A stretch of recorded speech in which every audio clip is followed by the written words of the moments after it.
প্রতিবারের মতো এবারেরও বাজেট নিয়েও সাধারণ মানুষের প্রত্যাশা রয়েছে অনেক। এবারও সরকার বাজেটে মূল্যবৃদ্ধি ও ট্যাক্স থেকে রেহাই মিলবে কিনা সেই আশাতেই রয়েছে সাধারণ মধ্যবিত্ত।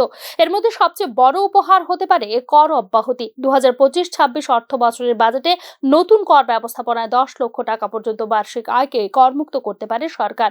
30% পরিবর্তে 25% নতুন ট্যাক্স স্ল্যাব 15 লক্ষ থেকে 20 লক্ষ টাকার মধ্যে আয় আনার ঘোষণার রয়েছে সম্ভাবনা।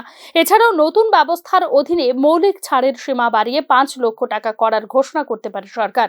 এই ঘোষণাগুলি আরো বেশি সংখ্যক মানুষকে নতুন কর ব্যবস্থা গ্রহণ করতে অনুপ্রাণিত করবে বলে দাবি করেছেন অর্থনৈতিক বিশেষজ্ঞ একাংশ।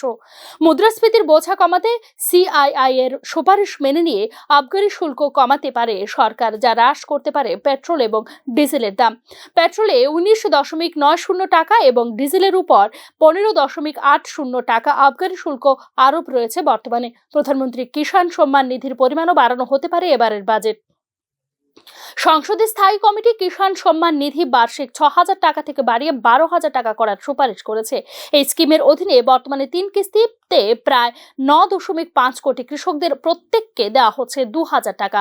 কর্মসংস্থান সম্পর্কিত ঘোষণায় সিআইআই এর সুপারিশের ভিত্তিতে এই সমন্বিত জাতীয় কর্মসংস্থান নীতি আনতে পারে সরকার, যেখানে সমস্ত কর্মসংস্থান প্রদানকারী মন্ত্রকের প্রকল্পগুলি আনার রয়েছে পরিকল্পনা। স্বাস্থ্যের খাতে বাজেট বাড়ানোর পরিকল্পনাও বাস্তবায়িত হতে পারে এবার। এর আওতায় গত বছরের স্বাস্থ্য বাজেটের প্রায় 91,000 কোটি টাকার তুলনায় 10% বেশি অর্থ বরাদ্দ করা যেতে পারে এবার। একই সঙ্গে মেডিকেল কলেজে আসন বাড়ানোরও ঘোষণা আসতে পারে এবার। চিকিৎসা সরঞ্জামের আমদানি শুল্কও কমানো যেতে পারে এবারের বাজেটে। সস্তায় বাড়ি কেনার মূল্য সীমা বাড়ানো বড় ঘোষণা হতে পারে।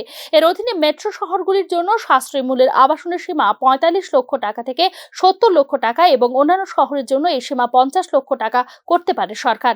একই সময়ে হোম লোনের সুদের উপর কর ছাড়ও 2 লক্ষ টাকা থেকে বাড়িয়ে করা হতে পারে 5 লক্ষ টাকা। এই ঘোষণাগুলি ছাড়াও মোবাইল ফোন সস্তা করার জন্য ইলেকট্রনিক্স সম্পর্কিত যন্ত্রাংশের আমদানি শুল্ক কমানোর হতে পারে ঘোষণা। সোনার আমদানি কমিয়ে বাণিজ্যে ঘাটতি কমাতে সোনা ও রূপার আমদানি শুল্ক বৃদ্ধি, আয়ুষ্মান ভারত যোজনার পরিধি বৃদ্ধি, অটল পেনশন যোজনায় পেনশন পরিমাণ বৃদ্ধি, বিদেশে চাকরি প্রদানের জন্য আন্তর্জাতিক গতিশীলতা কর্তৃপক্ষ তৈরি করার পাশাপাশি উন্নত শিক্ষার জন্য বড় ঘোষণাও হতে পারে এবারের বাজেটে। Bureau report, news now.